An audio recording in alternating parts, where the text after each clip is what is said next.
Bajo el puente del troll. I'm Afraid to Come Home in the Dark, sung by Billy Murray, Edison Records.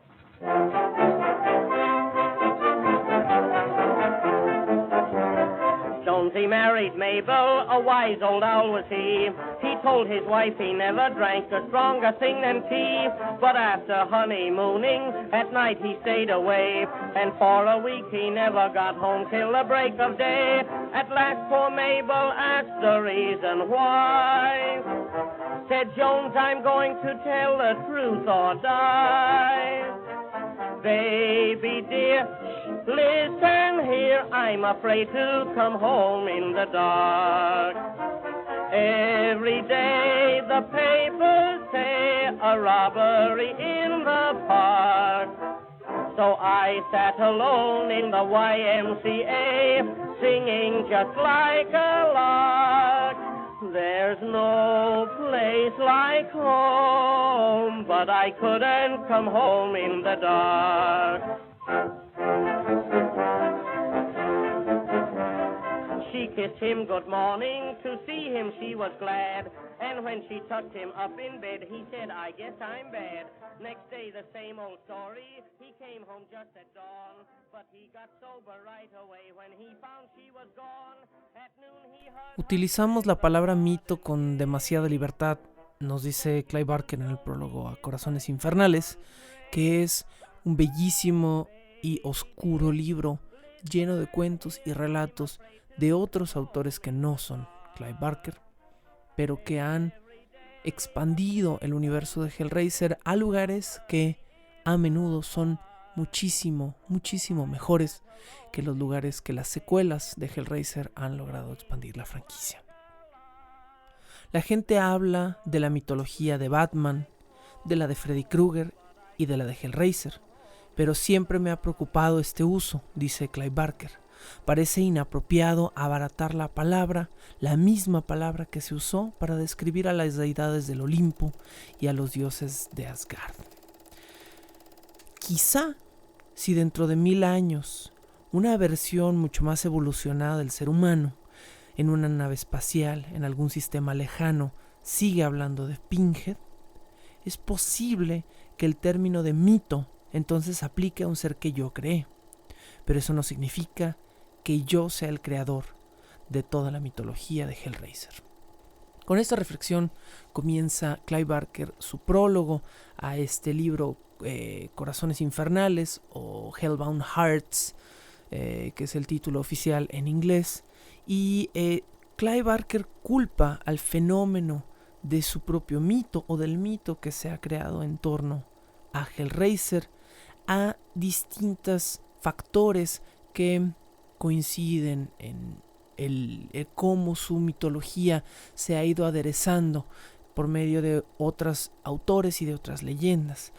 Uno de los motivos que él cita para la popularidad de su historia y del mito creado a través de su historia es la misma iconografía religiosa, quizá la misma iconografía cristiana que abunda y que obviamente es la fuente dentro de mucho de lo que sucede en Hellraiser.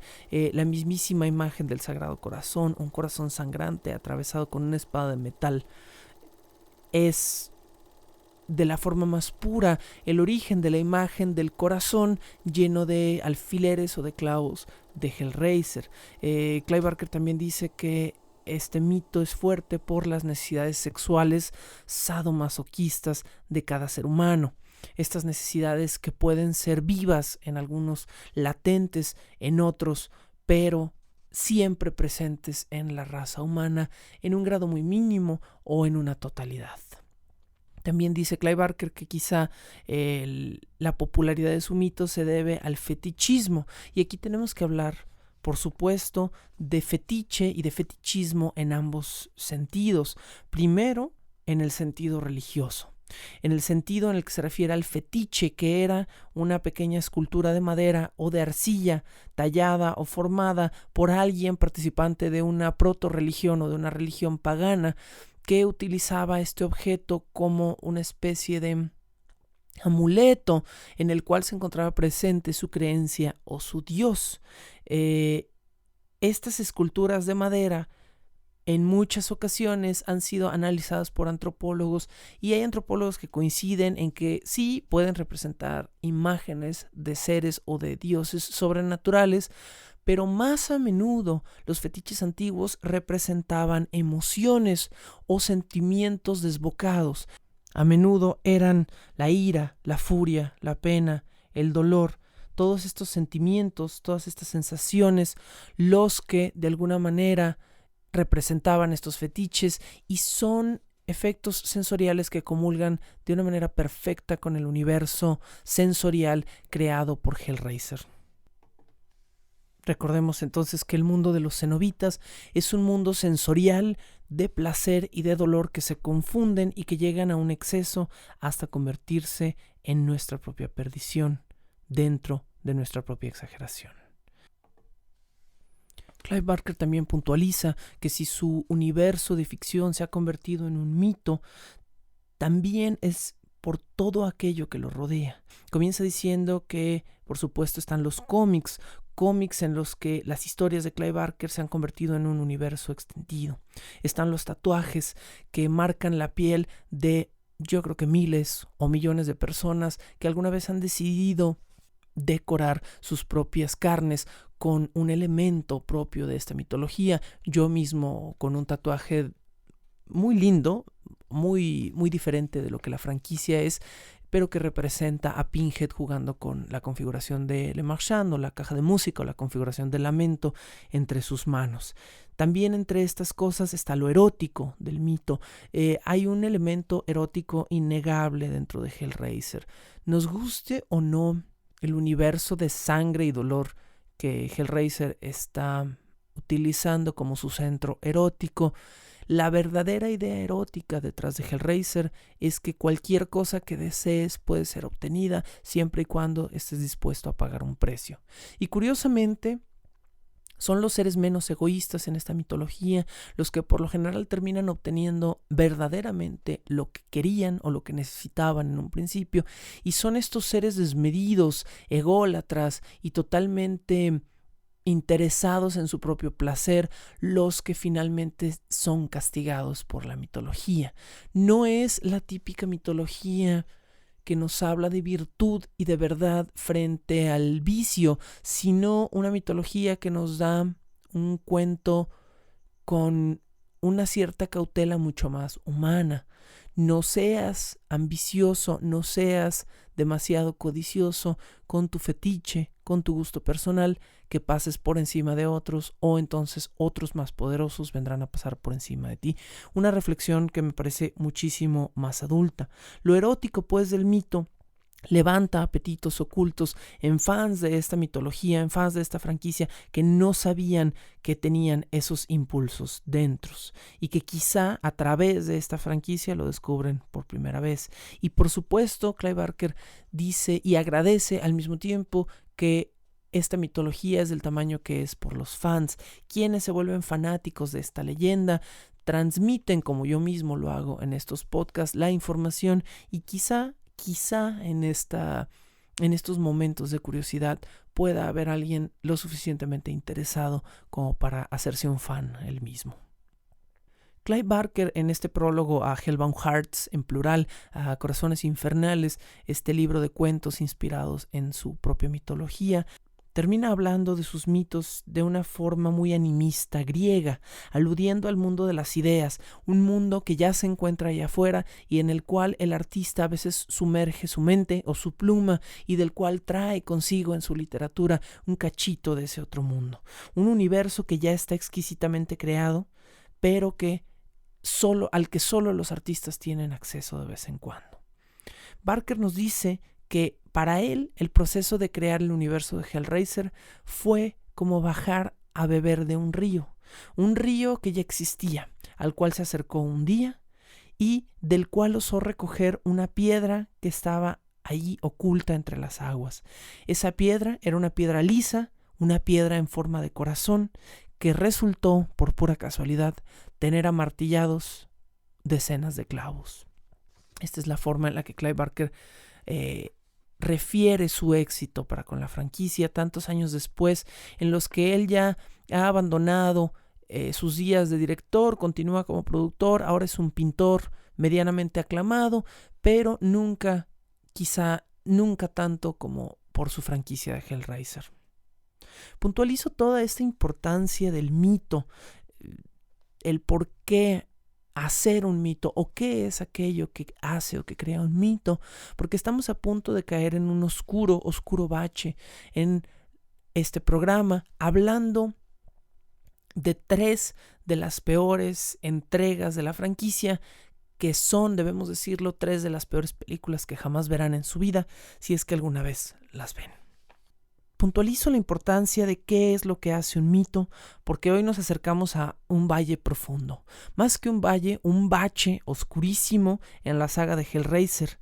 Y no me refiero a un bache en términos de una oscura y rica trama compleja o de un universo exquisitamente creado, sino un bache horrendo, que son las 5 películas directas a video del universo de la franquicia Hellraiser, dentro de las cuales encontraremos muy pocos aciertos y alguna que otra pequeña adición al mito que valga la pena mencionar.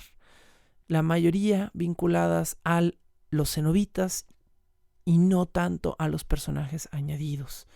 Pero revisando en este basurero de 5 películas directas a video, por lo general solo encontraremos agujas usadas y oxidadas entre la basura. Esta es la sensación de buscar dentro de las nuevas películas o las más nuevas adiciones a la franquicia de Hellraiser. Hay que puntualizar que dentro de estas 5 películas directas a video nos enfocaremos específicamente en 3 el día de hoy, que son la trilogía de cintas que Miramax, con distribución de Dimension Films, planeó como rescates de otros guiones. Existían guiones ya comprados por Miramax o quizá en curso de ser comprados por Miramax que no tenían ninguna relación con la historia de Hellraiser y que al adquirirlos Miramax decide que se van a convertir en películas de Hellraiser, pero que originalmente no lo eran. Este daño es notable dentro de las entregas nuevas de la franquicia porque todas las historias se sienten desconectadas. Una sola de las cintas de las que hablaremos hoy no tiene esta maldición, este estigma de ser un guión alterno, y no por ello es muchísimo mejor, hay que puntualizarlo. Así que el día de hoy estaremos hablando específicamente a partir de la quinta entrega de Hellraiser, que es Inferno. Pero previo a esto hay que hacer unas cuantas puntualizaciones de la parte 4, que es Bloodline 1996, con la que cerramos hablando la ocasión anterior. Esta película de 90 minutos de tiempo corrido, que decidió de alguna manera contarnos 3 historias en vez de una, y que sí añade, ya lo habíamos dicho, un poco positivo a la mitología del pasado de la caja, de la configuración del lamento y su vinculación con Le Marchand, el famoso juguetero, y con la mujer demonio Monique, que es enemiga de Pinhead pero tampoco amiga de la humanidad. Estas son las ediciones de esta cinta que más o menos valen la pena. Un choque muy interesante del cual no hablamos en el episodio anterior es la intención que tienen ambos demonios, Monique y Pinhead, cuando se entremezclan en la trama de Hellraiser 4 Bloodline. Son enemigos estos 2 demonios porque tienen 2 aproximaciones distintas a la perdición de la humanidad. Esto es interesante. Monique es el clásico demonio fáustico que viene a seducir con promesas a un hombre que busca fama, dinero o poder y que de alguna manera requiere de una habilidad sobrenatural para abrirse un camino fácil y obtener todo lo que desea. Este es el demonio que representa a Monique, que por alguna razón después termina siendo convertida en un cenobita común y corriente, pero que comienza siendo su propia persona, su propia entidad. Monique, recordemos, fue alguna vez... Aquí tengo como 2 versiones de la historia dependiendo de cómo interpreten Hellraiser 4 Bloodline en su primera parte. O ella era una mujer de carne que por ser sacrificada a la caja se convirtió en uno de los primeros demonios. O en otra explicación, ella ya era un demonio que había sido reencarnado, es decir, puesto su espíritu en carne gracias al necromante que había encargado a Le Marchand la caja, y al sacrificarla él simplemente la regresa a su forma de demonio después de torturarla. Sea cual sea la explicación verídica de estas dos posibles, lo interesante es que Monique es un demonio clásico dentro de esta mitología. Pinhead, por otro lado, está harto de la burocracia de tener que convencer al hombre de que le entregue su alma. Y en Bloodline llega con esta nueva filosofía de que ya no tiene por qué haber un contrato. Abriste la caja, tu alma es mía, me pidas o no algo a cambio. Entonces se convierte en una especie de demonio antiburocracia que está tratando de brincarse los pasos para simplemente, de una forma golosa, acumular más almas a su lista dentro del infierno que de otra manera tendrían que ser seducidas. Esta es la gran diferencia entre los dos demonios. En la historia de Hellraiser 4 Bloodline, donde se nos cuenta la historia del descendiente de Le Marchand, que al mismo tiempo en 1996, en el segundo tiempo de esta historia, está tratando de formar, esto no lo dijimos tampoco la vez pasada, una nueva caja, una nueva configuración, pero no del lamento, una configuración de luz, hecha con una especie de luces o de reflectores que formen una caja en el aire que sea capaz de contener la maldad a los mismísimos cenobitas y de cerrar los portales al infierno. Es en este momento, cuando se enteran de este macabro plan, o bendito plan, que los dos demonios, Monique y Pinhead, comienzan a trabajar juntos para evitar que, aunque tienen visiones diferentes de cómo debe funcionar el infierno, si le cierran el changarro, ya no van a poder hacer ninguno de los dos su negocio. Así que la burócrata y el libertador del infierno se convierten en amigos para colaborar en el futuro, donde finalmente en el tercer tiempo de la historia de Hellraiser 4, con lo que cerramos el episodio anterior, terminan atrapando a Pinhead y a Monique en una caja gigante, una caja de luz, una caja espacial muy perturbante, que los devuelve para siempre, ahora sí al infierno, pero en el futuro, lo que deja abiertísimo el camino para comenzar ahora sí a hablar de Hellraiser 5, Inferno, año 2000.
Hellraiser 5, Inferno, año 2000, es la primera secuela directa a video de toda la franquicia, y este hecho se hace notar desde el primer momento en el que la historia comienza y el cambio de presupuesto y de producción disminuyen el interés en la mitología de Hellraiser.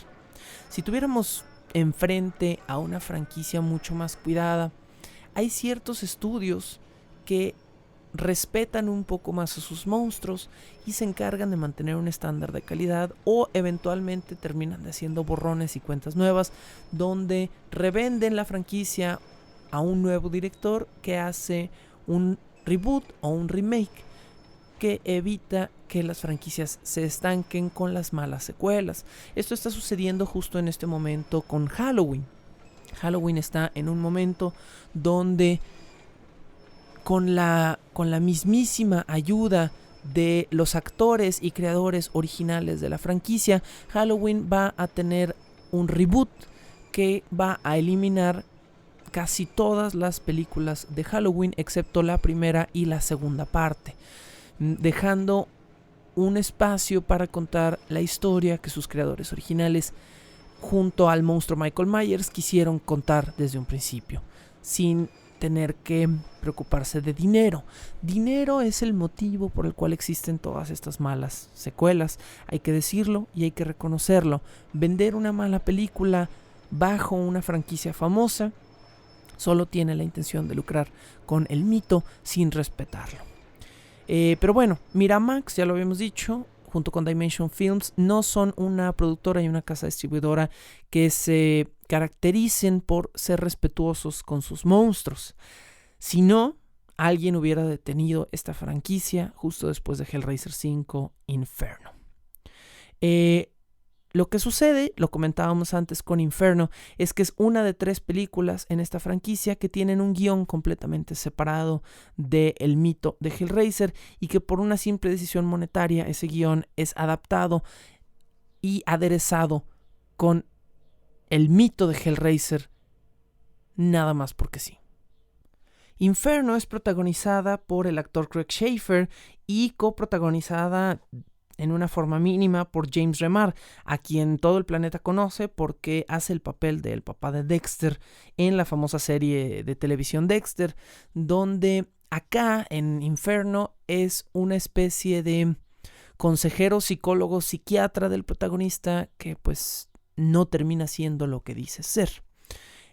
No nos importa quién dirige Inferno porque es una película terrible y no queremos saber nada de este director. Lo que sí nos importa es que en el momento en el que se convierte en un guión vendido para volverse parte del universo de Hellraiser, Doug Bradley, el famoso actor que ha representado hasta este momento al cenobita principal Pinhead, llamado solo Pinhead a partir de la parte 3 y de una manera apócrifa a lo que Clive Barker quería, Doug Bradley queda anexo a este proyecto y empieza a jalar interés. Doug Bradley tiene fama de firmar para malos proyectos. Eso nos va a decir algo cuando se niega a firmar para Hellraiser 9, de la cual no hablaremos en esta ocasión, por ser tan mala. Eso quiere decir que si los estándares de Doug Bradley, que no es un gran actor, que solo ha vivido de un solo papel durante toda su carrera y que hasta la fecha se mantiene de firmar fotografías en convenciones de material vinculado con Hellraiser, alguien que tiene un estándar tan medio o tan bajo de el trabajo en el cual se mueve, que rechaza una película por mala, es porque esa película debe ser la peor del mundo, y es por eso que normalmente no hablamos de Hellraiser 9. Pero bueno, Doug Bradley sí decide firmar para la 5ª parte, y la 5ª parte es burda y artera y mala. Es la típica película donde al final todo era una terrible pesadilla y donde el personaje está en el infierno desde los primeros minutos de la película. Por eso se llama Inferno, cosa que es terrible. El personaje no lo sabe y entonces nos dejan con una sensación de vacío y de inutilidad, de que toda la película que vimos no tenía una resolución porque ya estaba resuelta. Básicamente es lo que en literatura llamamos un mal ejemplo del uso del tiempo de la historia y el tiempo del relato. El tiempo de la historia es el tiempo real, comillas, entre el cual suceden los eventos expandidos dentro de una historia. Por ejemplo, Alicia en el País de las Maravillas, el tiempo de la historia es aquel que sucede cuando Alicia se queda dormida mientras su hermana le lee un libro y despierta después de haber tenido un peculiar sueño. Ese es el tiempo de la historia. Todo lo demás está encerrado dentro.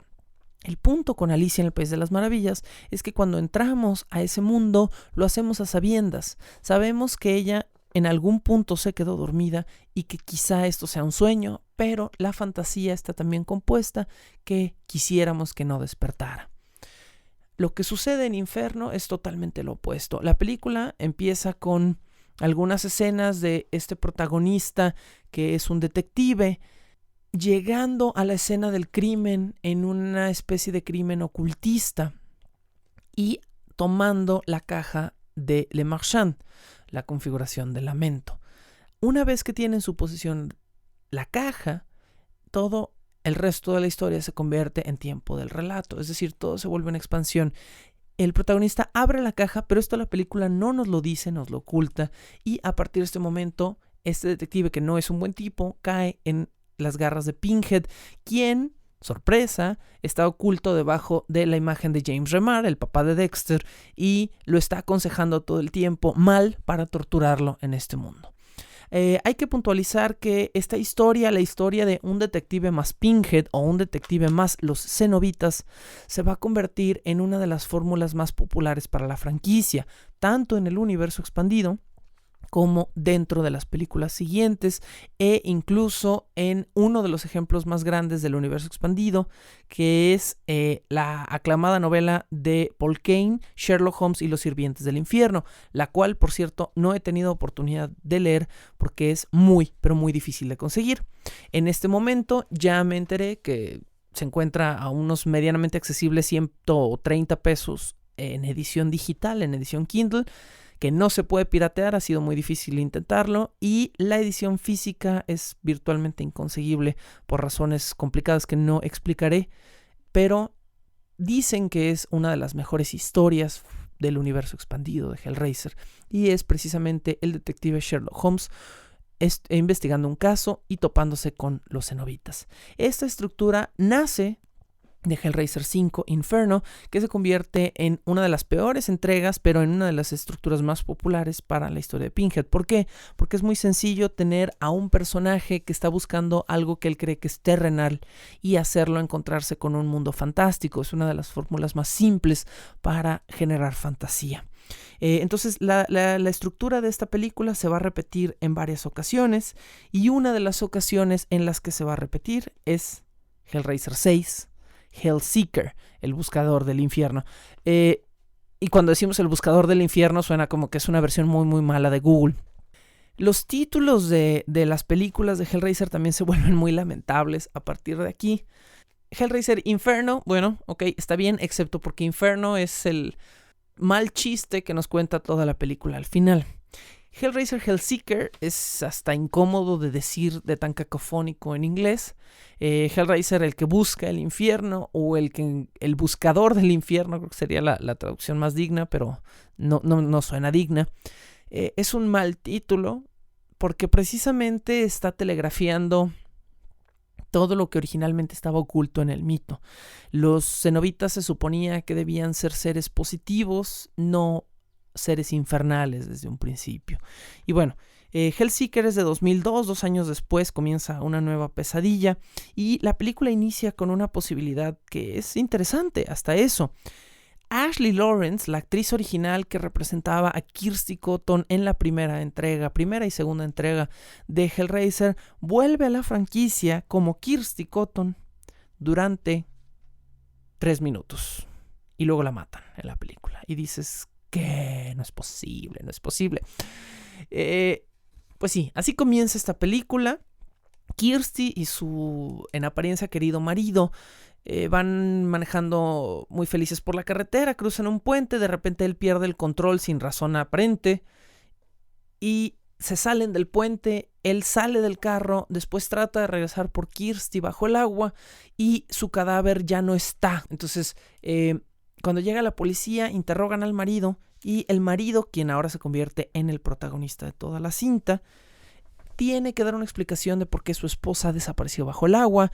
Buscan en el río, no encuentran jamás el cuerpo de Kirsty y entonces comienza una investigación donde el blandísimo Dean Winters, el actor que protagoniza esta cinta, bajo el nombre de Trevor en su personaje, comienza a chocar con un detective que está interesado en culparlo todo el tiempo a él del asesinato de su esposa. El protagonista, muy convenientemente, el señor Trevor, tiene amnesia después del choque. Entonces no se acuerda de absolutamente nada. Y cuando le preguntan cosas, él dice, no, pues yo me acuerdo que iba muy feliz en el carro con mi esposa, así que yo debo haber sido muy feliz con ella. Eventualmente, Trevor descubre que no solo no era feliz con Kirsty, que él era un ser humano despreciable con ella, que la odiaba y que estaba intentando matarla.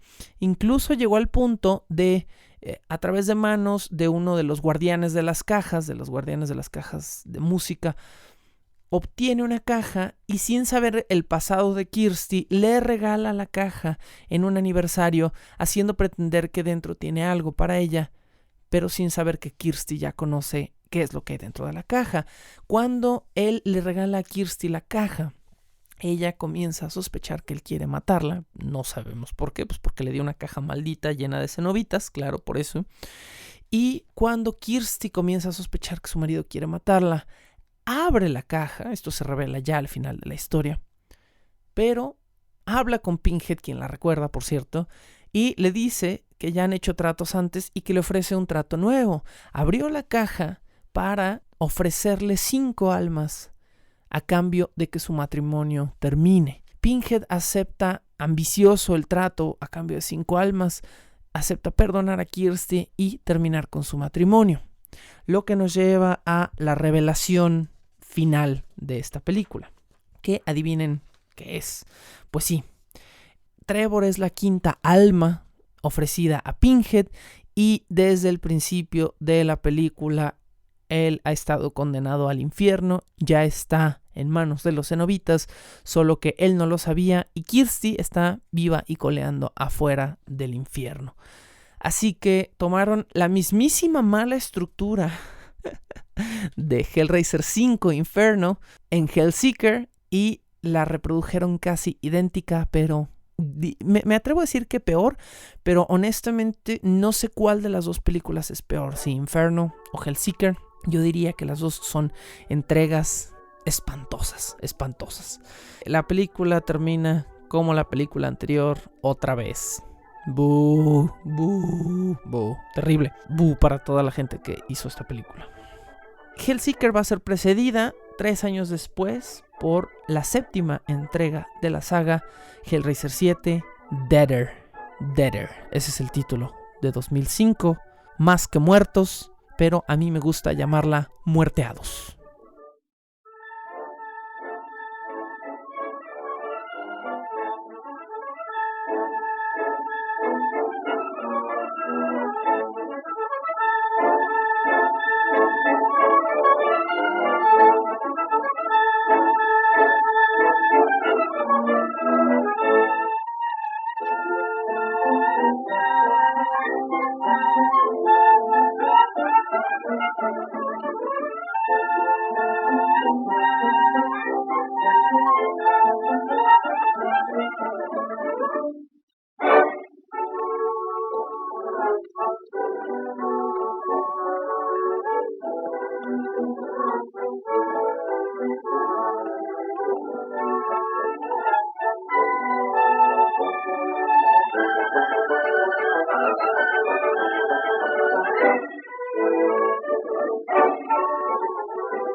Hablábamos de Hellraiser 7, Deader, del año 2005, que cariñosamente me gusta llamar muerteados, Más que muertos es la única otra traducción que se me ocurre para título internacional de esta película salida directa a video, que por supuesto no tuvo un título internacional precisamente por el mismo motivo.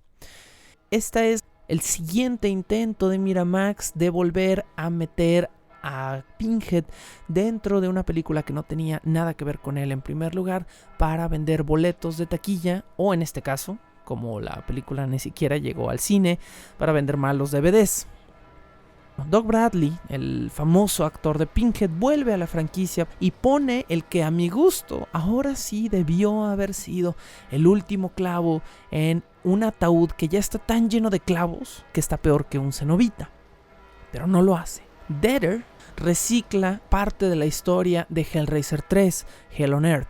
Recordemos que Hellraiser 3 cambia a Kirsty como protagonista y pone a una reportera dedicada a conseguir un caso en el cual comienza a meterse en clubs nocturnos para investigar una serie de homicidios que están sucediendo en torno a la configuración del lamento, o más bien a una torre ahora convertida en un objeto de arte en el cual el alma de Pinhead ha quedado nuevamente atrapada. Bueno, Hell on Earth se repite entonces, pero esta vez bajo una nueva reportera, Amy Klein, interpretada por la actriz Kari Wuhrer, que es una actriz medianamente decente y que se nota pues que no es terrible dentro del rol.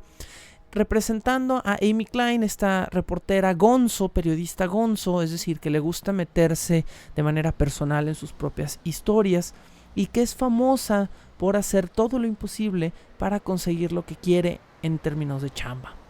Es muy conocida al principio de Muerteados como una reportera que lleva algunos meses cubriendo un caso de casas de crack, casas de drogas, donde ella se mete, pretende ser una drogadicta y saca historias de ahí que luego vierte en la prensa.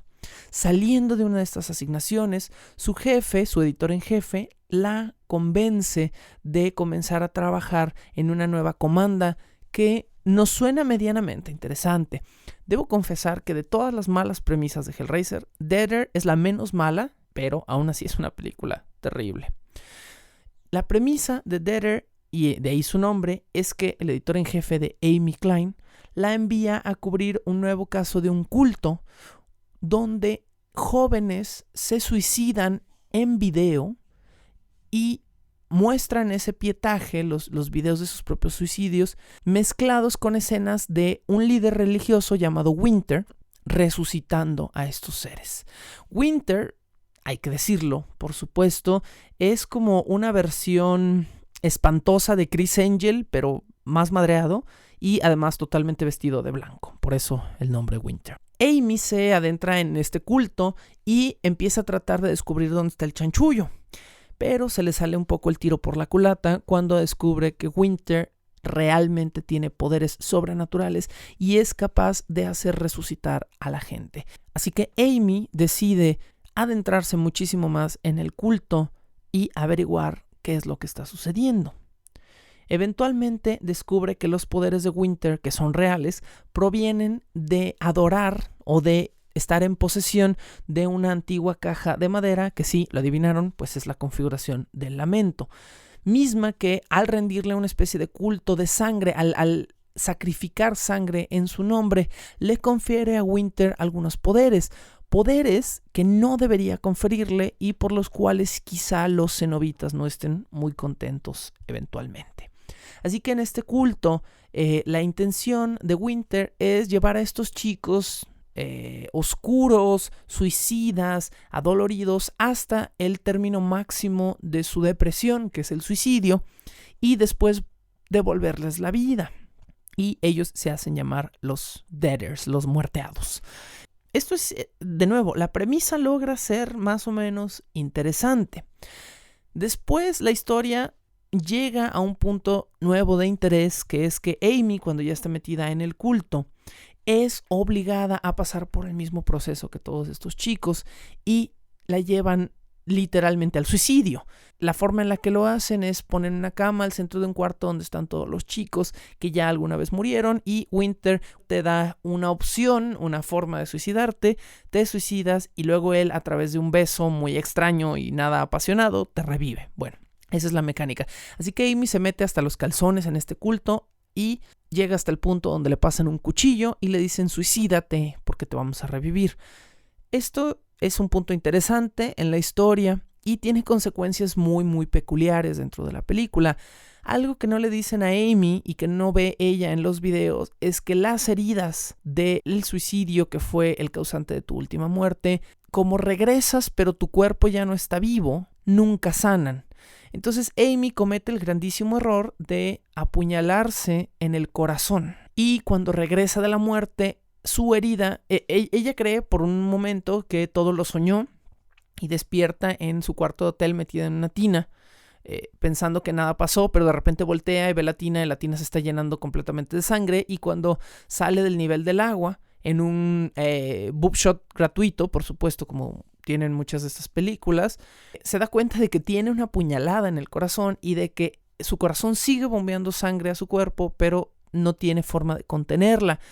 Así que Amy, por el resto de la película, que son cerca de 15-20 minutos más a estas alturas, busca la forma de volver a funcionar en sociedad para terminar su caso, tratando de ocultar el hecho de que tiene una herida en el corazón. Cosa que, por un lado, es cómico, por otro lado, presenta una o dos escenas interesantes en la película, pero ni con estas escenas logramos salvar en su totalidad la cinta. Amy, eventualmente, después de ponerse una toalla pegada con cinta de plomería en el pecho y otra en la espalda, sale a la ciudad en busca de un informante con el que ya había hablado antes para enterarse de que el informante la había engañado. Es otro muerteado más que se había hecho pasar por alguien normal, alguien vivo, y la había obligado a llegar al culto porque Winter había tenido una premonición, una especie de profecía, donde él sabía que él jamás iba a poder abrir la caja porque al parecer no jugó con rompecabezas de chiquito, porque digo,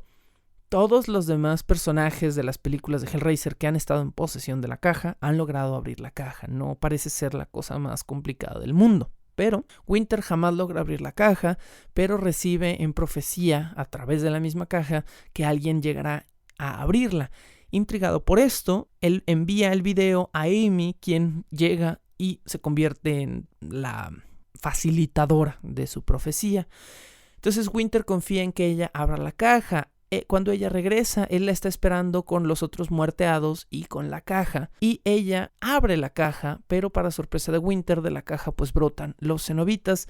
Pinhead, quien necesitaba que abrieran la caja, le había dado esta profecía a Winter para que los liberara y poder hacer justicia.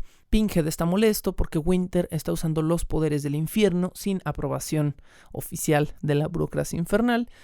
Y Pinhead viene por él para ponerle un alto a todo su culto de muerteados. Así que Pinhead comienza matando a los muertos, cosa que es muy cómico. Mata a los chicos que ya se habían suicidado, los cuales están hasta cierto punto agradecidos de que los vuelvan a matar porque son una serie de chicos suicidados con heridas físicas sangrantes constantes que ya no quieren vivir. Entonces pues no está chido. La verdad es que el culto de Winter estaba muy del nabo. Pinhead mata a Winter y cuando se topa con Amy, Amy le dice, bueno, ya déjame ir. Y Pinhead le da a entender que pues no, que él no puede dejarla ir porque ella es quien abrió la caja. Yo no sé por qué con Kirsty es tan buena onda y con el resto del mundo que abre la caja pues no tanto, aunque sea por accidente.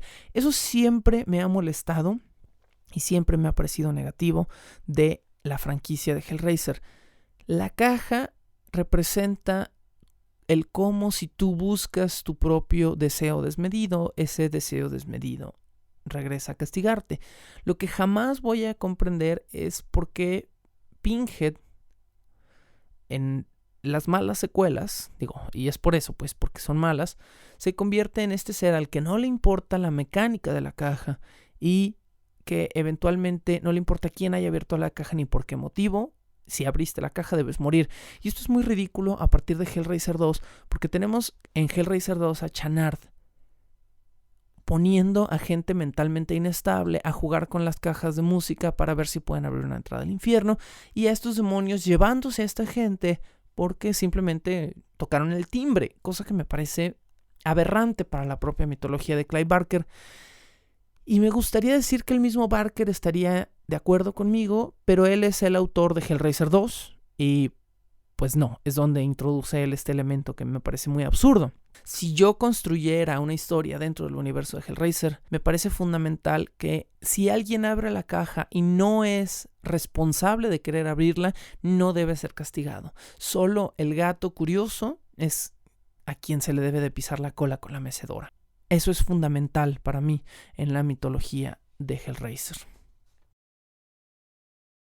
Amy Klein, quien abrió la caja, ahora según el Pinhead número 7, debe ser castigada y hace algo muy absurdo que no sé cómo la salva porque se supone que lo que está en juego es su alma, pero bueno.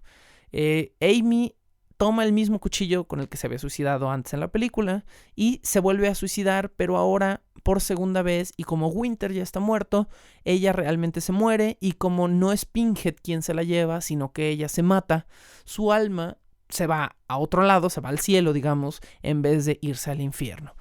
Entonces, bueno, esta es la mala resolución de Muerteados, Hellraiser 7, y hay un momento todavía peor, que es que los cenobitas, cuando, o sea, ya mataron a Winter, ya mataron a los Muerteados, y se les fue Amy, como que la cajita se le acaba la cuerda, y se vuelve a cerrar sola, y los cenobitas nomás se van. Es como, ups, bueno, ya nos quedamos sin nada que hacer, vámonos. Y así cierra la película. Los cenobitas se van y Amy es rápidamente sustituida por su editor en jefe con otra mujer a la cual él le empieza a encargar casos tan horribles como le encargaba a Amy. Créditos finales. Boo con esta película. Bueno, nuevamente tenemos no uno de los mejores ejemplos en la historia del cine. El día de hoy cerramos hablando brevemente de Hellraiser 8. ¡Qué bárbaro! Hellraiser 8, llamada también Hellworld, Mundo Infernal, de 2005. Dato curioso, Deader y Hellworld no solo son estrenadas casi al mismo tiempo, porque las dos son estrenadas a mediados de 2005. Las dos fueron filmadas, lo que llaman en la industria back to back, es decir, exactamente al mismo tiempo. Estaban utilizando al Pinhead de una y al Pinhead de otra, es decir, al mismo actor en ambas producciones casi simultáneamente para ahorrar costos de producción, y con un mismo maquillaje y con una misma serie de planos poder trabajar con dos películas y lucrar el doble. Esto, por supuesto, es otra estrategia terrible de Miramax de sacar dinero y no de hacer algo de calidad. Entonces, Hellworld es el otro gran estigma en las series de monstruos. Habíamos dicho que una de las primeras cosas negativas que le podías hacer a un monstruo en una secuela era mandarlo al espacio, cosa que ya le pasó a Pinhead y le pasó a Jason y le ha pasado a muchos otros monstruos más. La otra cosa terrible que le puede pasar a un monstruo que no es respetado es mandarlo al ciberespacio. Y Pinhead no terminó proviniendo esta vez del ciberespacio al abrir una mala aplicación en tu teléfono, no, porque todavía no eran populares los smartphones en 2005, pero Pinhead sí termina vinculado al ciberespacio de alguna manera en esta película. Hellworld es un universo digital de MMORPG, Massive Multiplayer Online RPG. Es decir, es un juego masivo en línea de rol. Y la gente que juega este juego tiene acceso a... Nunca entendemos bien por qué, porque solo vemos el juego como 5 minutos al principio de la película y se ve terriblemente mal. Los jugadores, que son los protagonistas de esta película, son 5 chicos que reciben una invitación por medio de Hellworld para una fiesta, la fiesta del milenio, una fiesta infernal, una rave, donde van a poder hacer muchas cosas raras en una vieja mansión, y la invitación implica abrir una versión de la configuración del lamento, de la caja de música, vía el MMORPG, el videojuego en línea, y lo hacen, así que todos reciben su invitación.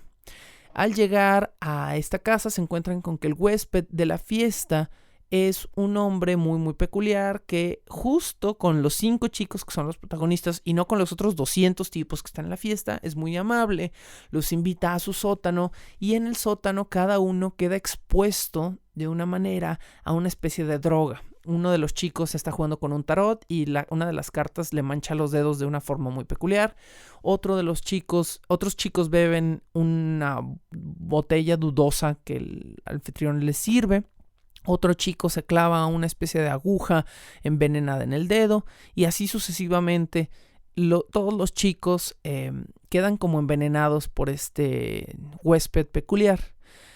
Transcurre toda la fiesta es muy rara y ¿qué creen? Nuevamente tenemos la misma farsa de que desde el momento en el que los chicos fueron drogados por el huésped, todo el resto de la historia es falsa, es una alucinación que están viviendo y al final de la historia nos enteramos de que estos chicos están dentro de una tumba, de un ataúd que tiene un pequeño agujerito para que respiren y el huésped los drogó y los está haciendo tener alucinaciones para que se vuelvan locos y se mueran.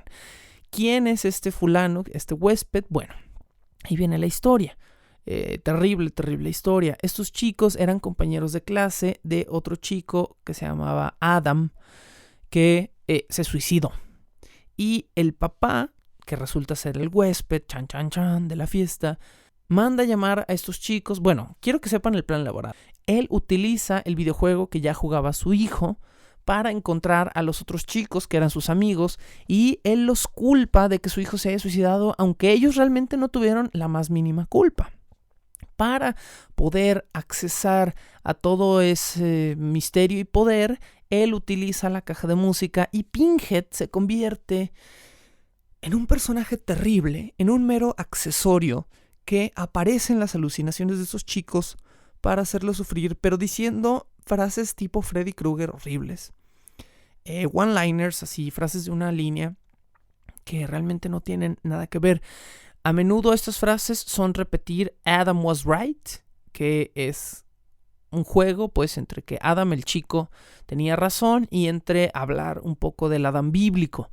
Es terrible el uso que tiene Pinhead en esta película y al final el papá malvado no logra, nos enteramos que estos chicos llevan como 3 días bajo tierra, la policía logra encontrar a 2 de los protagonistas vivos todavía, pero los otros 3 o 4, ya no me acuerdo cuántos son, han muerto. Entre los muertos está el actor Henry Cavill, que es ahora Superman en la Liga de la Justicia, pero que podemos ver todavía flaco y joven en ese rol que hace de adolescente jock. Horrible, es un personaje horrendo, la verdad, el Henry Cavill.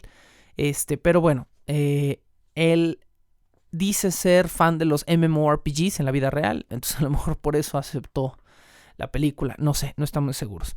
El punto es que todos terminan muertos, menos 2 de los protagonistas, y logran escapar, pero luego nos enteramos que el papá de Adam, que los trató de matar a todos, sigue vivo en un motel, todavía en posesión de la caja, pero abre la caja, llegan los cenobitas y llegan a cobrarle el favor, entre comillas, que le hicieron de haberle ayudado a encontrar a los supuestos torturadores de su hijo, que no eran los torturadores de su hijo, y lo matan al papá.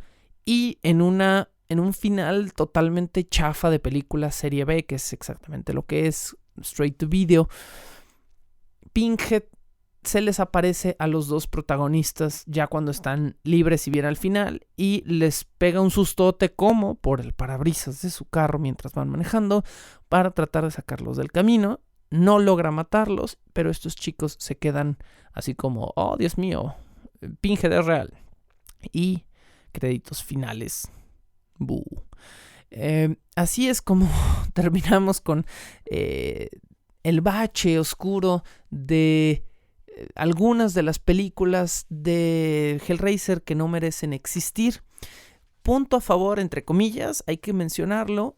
Hellraiser Hellworld o Hellraiser 8 es la primera de las secuelas directas a video que realmente no fue un guión de otra cosa convertido en un guión de Hellraiser. Hellworld fue una verdadera historia, un cuento llamado Dark Can't Breathe, La oscuridad no puede respirar, de Joel Soisson, y este cuento fue adaptado a un guión para hacer Hellraiser 8, así que a su favor, entre comillas, Hellraiser 8 por lo menos no fue otro guión adaptado a Hellraiser, sino una historia de Hellraiser original que quizá no fue la mejor. Honestamente, estoy comenzando a leer las historias que vienen en el libro Hellbound Hearts. este libro de otros buenos autores haciendo trabajo dentro del universo de Clive Barker. Y la verdad es que los cuentos, por lo menos los pocos que llevo en ese libro, son sorprendentes. Son historias, la mitad de esos cuentos son 10 veces mejores películas que todas, y eso incluye Hellraiser 2, que todas las secuelas que se le han hecho a Hellraiser. Entonces hay que considerar que lo que comentaba en un principio, la mitología de Hellraiser y el por qué llevamos 4 semanas hablando de esto, es porque es increíblemente buena en su raíz, pero está aderezada de gente interesada y malvada, como en las mismas películas de Hellraiser, que por satisfacer sus propias necesidades egoístas y personales sacrifican un bien mayor, que en este caso es un bien narrativo. Muchísimas gracias por acompañarme el día de hoy en esta emisión de Bajo el Puente del Troll. Es muy posible que cerremos esta temporada con 2 emisiones más. Háganme por favor saber en los comentarios si se encuentran a gusto todavía con esta información, si están intrigados por saber más, porque la verdad es que viene lo mejor de Hellraiser. Vamos a comenzar probablemente brincándonos un poco las últimas 2 películas de Hellraiser o hablando muy poco de ellas. Es momento de comenzar a hablar del cómic escrito por el mismísimo Clive Barker, que elimina varias de estas secuelas y que pone en orden su casa, dando una buena historia, que lamentablemente al final también termina siendo una mala historia, pero con muy buena mitología. Y vamos a también hablar en el último episodio, si todo sale bien, de este nuevo libro que estoy leyendo, Hellbound Hearts, que bueno, me parece que va a ser una gran adición a la mitología. Gracias de nuevo. Muchísimas gracias por apoyar. La gente que ha estado yendo y regresando y que a veces me pide disculpas, por favor no lo hagan. Yo entiendo que es difícil mantener un apoyo monetario estable cuando todos luchamos en esta economía y en estas vidas locas que tenemos, donde a veces nos cancelan la tarjeta, nos roban, perdemos un pago y nos cierran las compras en línea, todo ese tipo de cosas que a veces me han informado que les ha sucedido. No se preocupen cuando no puedan donar, regresen apenas puedan, apenas tengan la posibilidad, y aquí seguiremos cada vez creando más contenido para ustedes entre texto y podcast. Nos escuchamos pronto nuevamente en Bajo el Puente del Troll.